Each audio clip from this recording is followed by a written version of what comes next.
கவர்மெண்ட்டில் காசு இல்லை காசு இல்லை காசு இல்லை அப்படின்னு சொல்கிறாங்க.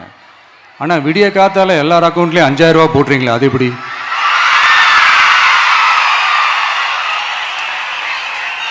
ரெண்டாயிரம் போடுறீங்க, 3000 போடுறீங்க, 4000 போடுறீங்க, இதெல்லாம் எப்படி? ஸோ கவர்மெண்ட்டில் காசு இருக்குது, பற்றாக்குறை தான் காரணம். அந்த பற்றாக்குறைக்கு காரணம் என்னன்னா இந்த மாதிரி ஸ்டாலின் சார் டாக்ஸ். இதை முதல்ல இதெல்லாம் ஒழிச்சாலே போதும், எல்லாமே தன்னால நல்லாவே நடக்கும்.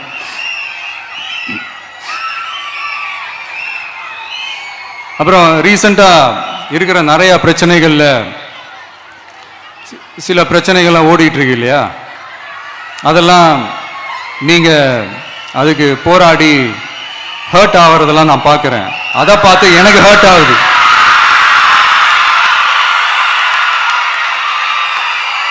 அதெல்லாம் நான் பார்த்துக்கிறேன். நாமளும் நீங்களும் சேர்ந்து மக்களுடைய பிரச்சனைகளை மட்டும் பார்ப்போம், சரிங்களா? அவ்வளோலாம் ஹர்ட் ஆகுதுங்க, அதெல்லாம் வருத்தலாம் கிடையாது.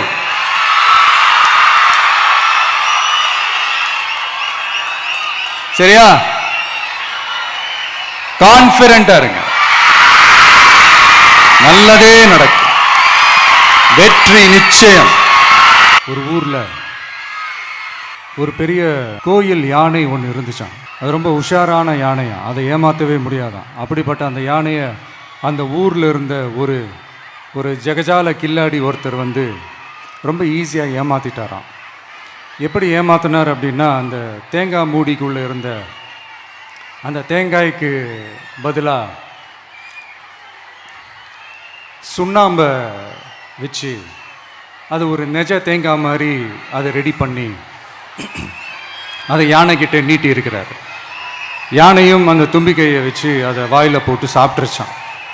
பக்கத்தில் இருந்த ஒரு நண்பர் கேட்டாராம், எப்படிப்பா, அது ரொம்ப உஷாரான ஒரு யானையாச்சே, அது எப்படி ஏமாத்தின? நீ சுண்ணாம்பை கொடுத்துட்டு அது தேங்காய்ன்னு நினச்சி சாப்பிட்ருச்சு, எப்படிப்பா பண்ண அப்படின்னு கேட்டதுக்கு, அதெல்லாம் ஒரு தொழில் ரகசியம் ஆயாச்சாங்க,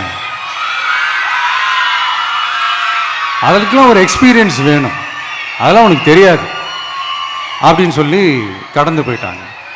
திருப்பி ரொம்ப நாள் கழித்து அந்த மிஸ்டர் ஜெகஜாலம்ஸும் அந்த ஃப்ரெண்டும் மீட் பண்ணியிருக்காங்க.